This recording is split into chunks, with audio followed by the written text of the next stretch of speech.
On dit de moi que je n'ai pas d'odeur, bien que je puisse être sale. On dit que je ne fais pas le bonheur, mais certains ajoutent quand même que j'y contribue. Certains me mettent sous le matelas. Ceux qui m'ont en très grande quantité me jettent par les fenêtres, paraît-il. On me donne différents noms, blé, flouze, cache, grisby, moula. Je remplis les piscines de l'oncle Picsou. Je suis bien sûr l'argent. Mais quel est le rapport entre l'argent et la foi chrétienne ? Il me semble que l'on court deux risques fondamentaux lorsqu'on réfléchit à l'articulation entre l'argent et la foi chrétienne, ou lorsqu'on réfléchit à l'argent d'une manière générale d'ailleurs, qu'on soit chrétien ou non. Le premier risque fondamental en lien avec l'argent, c'est l'idolâtrie. Idolâtrer l'argent, faire de l'argent notre Dieu. Ou bien, le risque opposé, mais qui ne sont pas si loin l'un de l'autre finalement, faire de l'argent un tabou.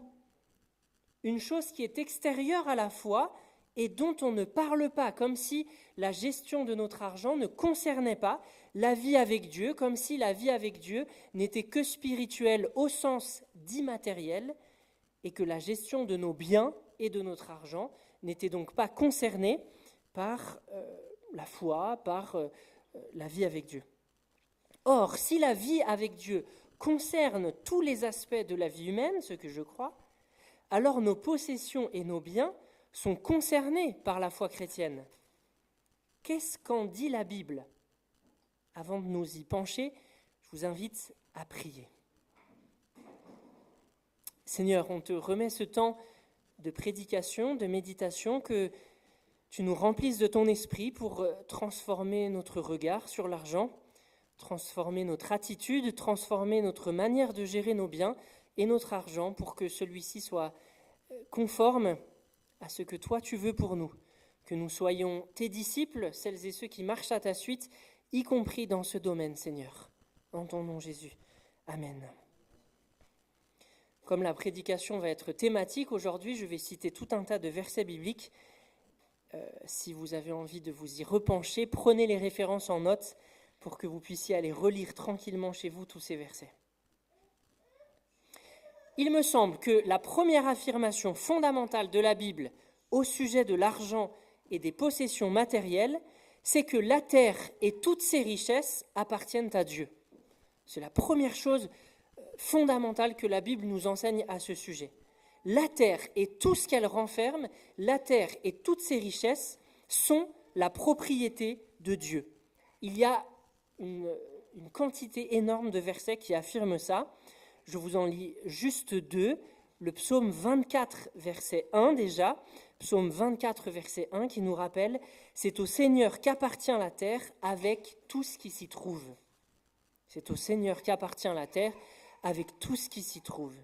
Et puis 1 Chronique 29, verset 11 que André a lu tout à l'heure dans ce discours de David « Car tout ce qui est au ciel et sur la terre t'appartient. » Et au verset 14, David continue « Qui suis-je donc et qui est mon peuple pour que nous soyons capables de faire de pareilles offrandes volontaires?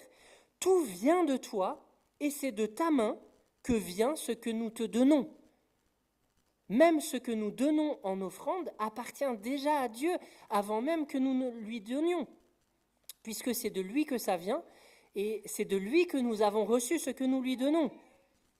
Nous ne rendons pas la propriété à Dieu lorsque nous lui faisons une offrande, ça lui appartient déjà. La terre n'appartient donc pas à Dieu seulement avant que les êtres humains en prennent possession, comme s'il y avait un changement de propriété, la terre appartenait à Dieu, et puis ensuite les êtres humains en prennent possession des biens qu'il y a sur la terre, comme s'il y aurait un transfert de propriété de Dieu vers nous. Non, même ce que nous avons, même les biens et l'argent que nous avons continuent d'appartenir à Dieu. Lorsque Dieu donne la terre de Canaan à son peuple dans l'Ancien Testament, il dit à son peuple, Lévitique 25, verset 23, « La terre ne se vendra pas à titre définitif, le pays m'appartient et vous êtes chez moi des immigrés et des résidents temporaires. » même lorsque Dieu donne en possession, en propriété, on pourrait dire, la terre de Canaan aux différentes tribus d'Israël, le pays ne cesse pas d'appartenir à Dieu. Même après le don du pays, Dieu dit « Le pays m'appartient et vous êtes chez moi, des immigrés et des résidents temporaires. » Tout ce que nous avons continue d'appartenir à Dieu. Et en réalité, dans la Bible, ce rapport, cette relation entre Dieu, l'être humain et la terre, et tout ce que la terre renferme, cette relation-là particulière est présente dès la création.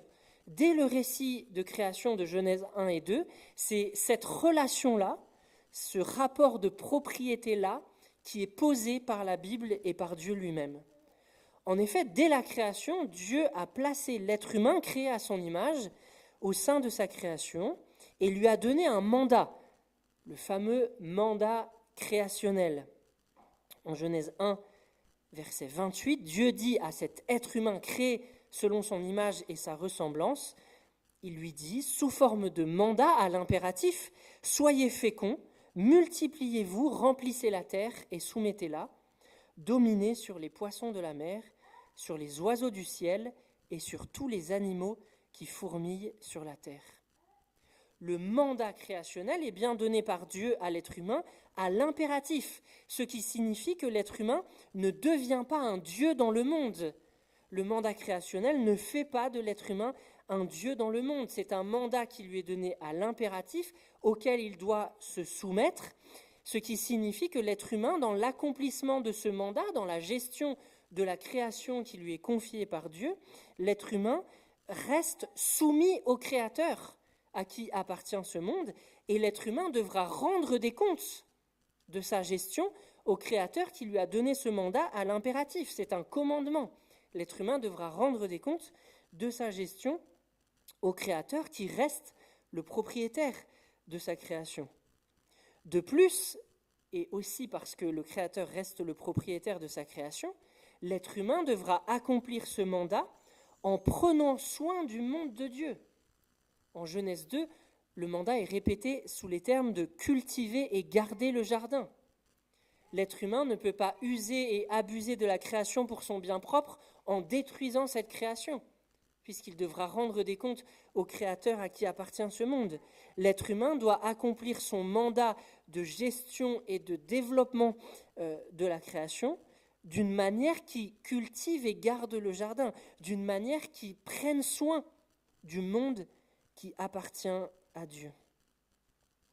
Ce cadre créationnel, donc, nous situe bien, nous les êtres humains, comme des gestionnaires des biens que nous avons et non comme des propriétaires au sens strict.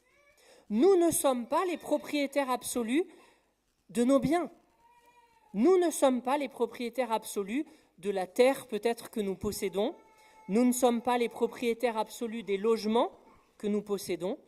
Nous ne sommes pas les propriétaires absolus de l'argent qu'il y a sur notre compte en banque.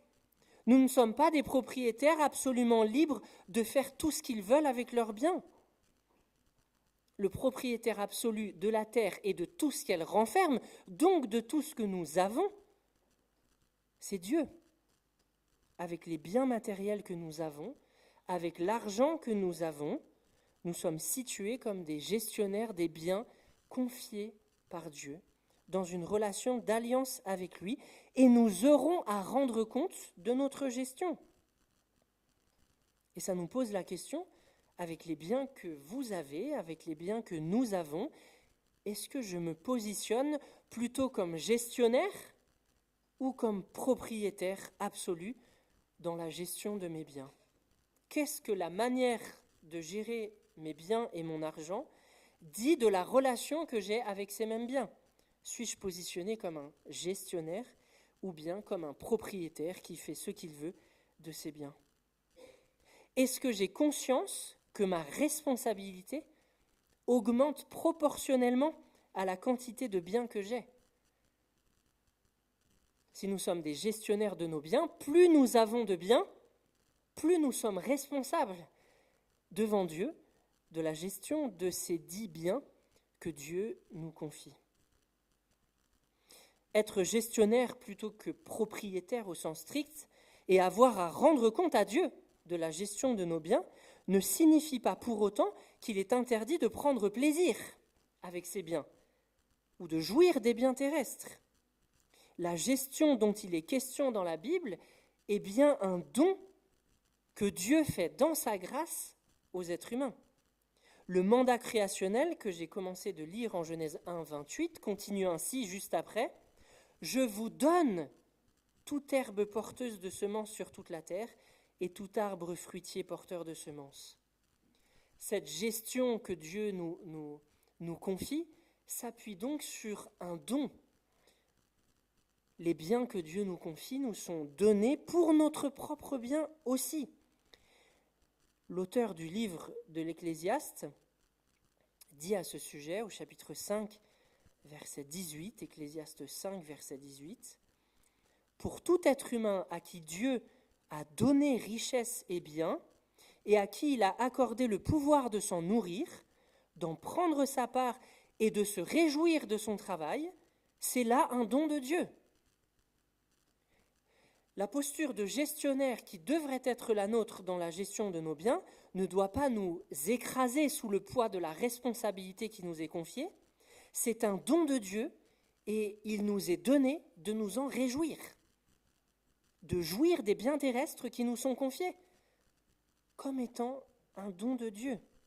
La gestion des biens terrestres n'est pas le travail d'un esclave pour un maître intransigeant. C'est la part qui est confiée aux humains par un créateur rempli de bonté et désireux de faire de ces créatures humaines des partenaires d'alliance, y compris dans la gestion des biens terrestres. Cela signifie pour nous que se faire plaisir avec une partie de son superflu, quand on le peut, n'est pas coupable. Comme le dit l'Ecclésiaste, c'est là un don de Dieu.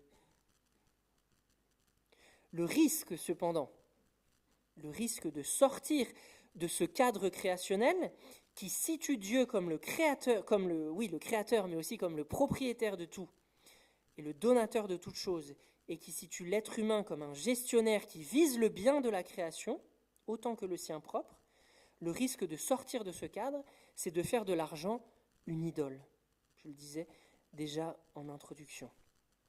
L'argent est tellement omniprésent dans nos vies et dans l'organisation des échanges au sein de notre société que si nous retirons Dieu de l'équation, et c'est une tentation permanente, même lorsque nous sommes chrétiens, si nous retirons Dieu de l'équation, si nous oublions que c'est à lui que nous devons notre existence, il est presque inévitable de mettre notre confiance dans l'argent.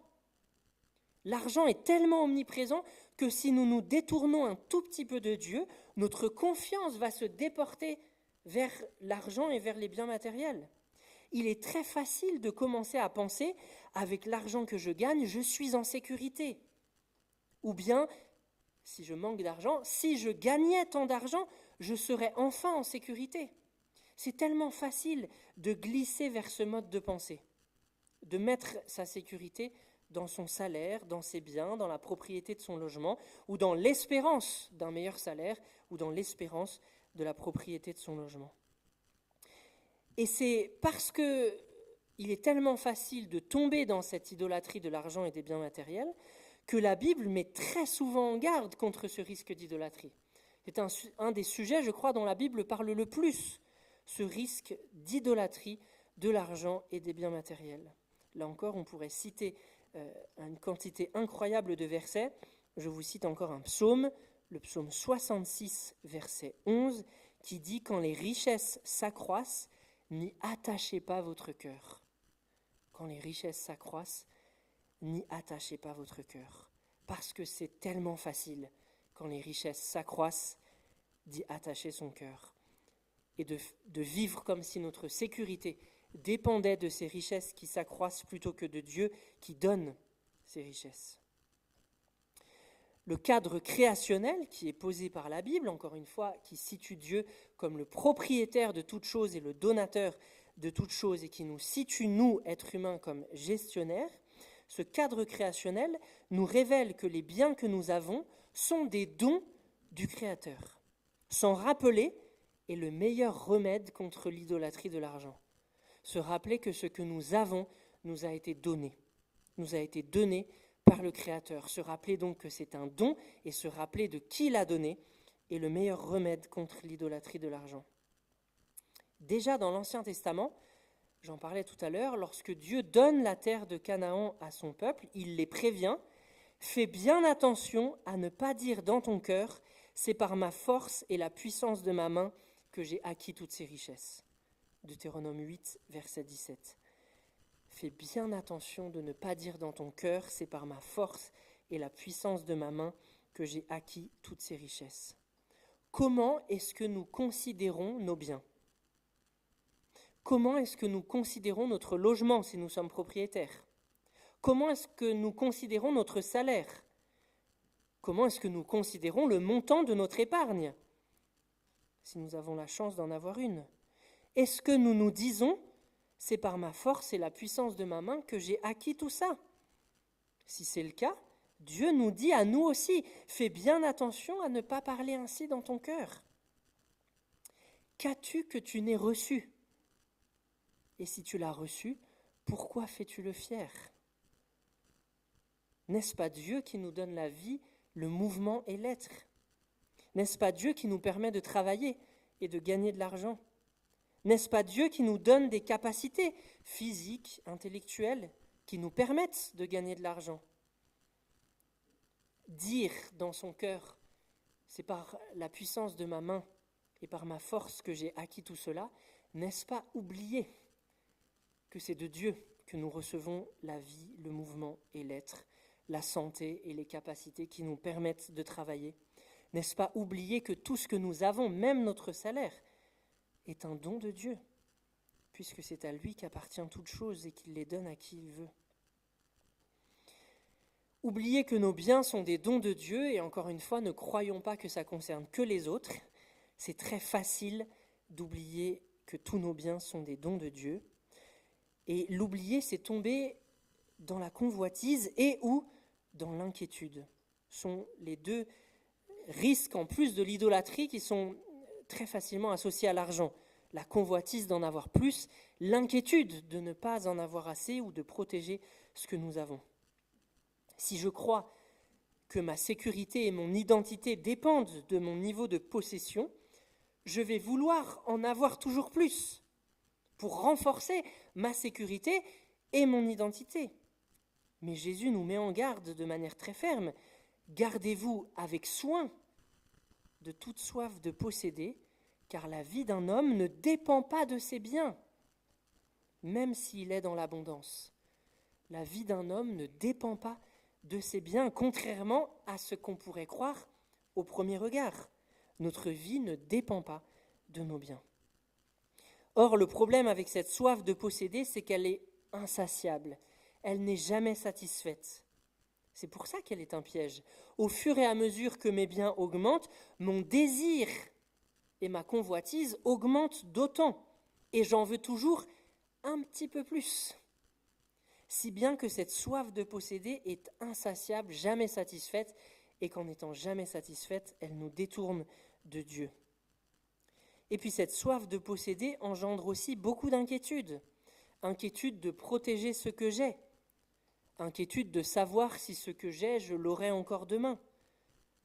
C'est bien de cela dont Jésus parle dans le Sermon sur la montagne, lorsqu'il dit, au chapitre 6 de l'évangile de Matthieu, « Ne vous inquiétez donc pas.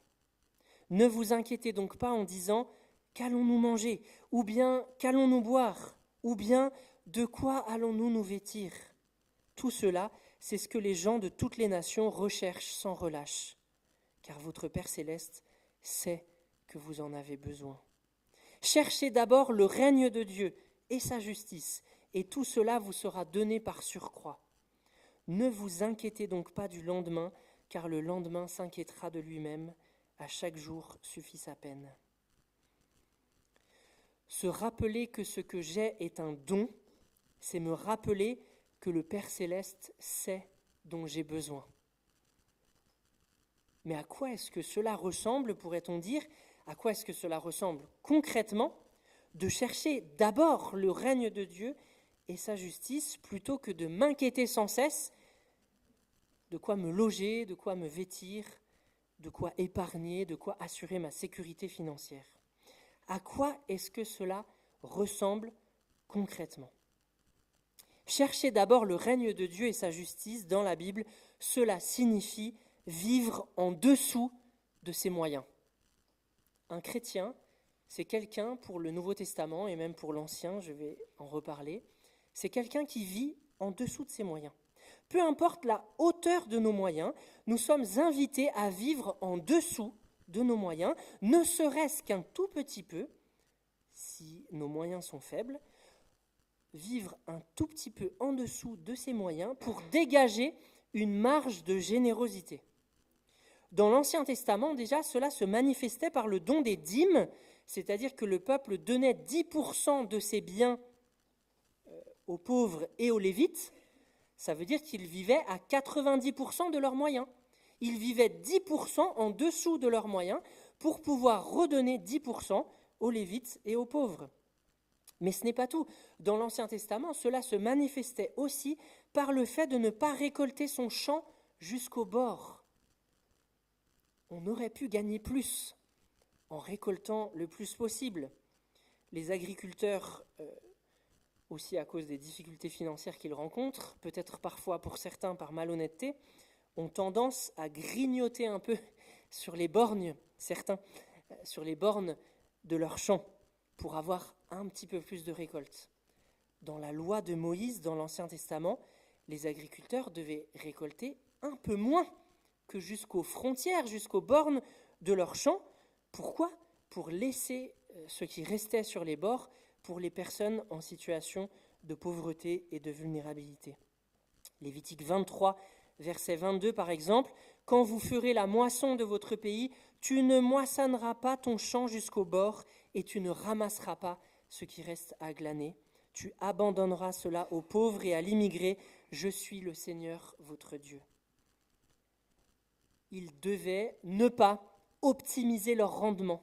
Ils devaient ne pas optimiser leurs gains, vivre et récolter en dessous de leurs moyens, en dessous de ce qu'ils auraient pu faire, en dessous de ce qu'ils auraient pu gagner en plus, pour dégager une marge de générosité.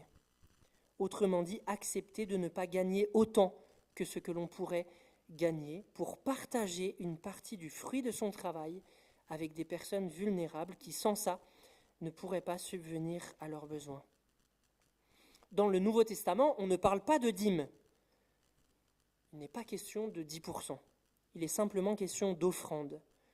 Cela signifie que le montant, contrairement à la loi de Moïse, est laissé à la libre appréciation de chacun.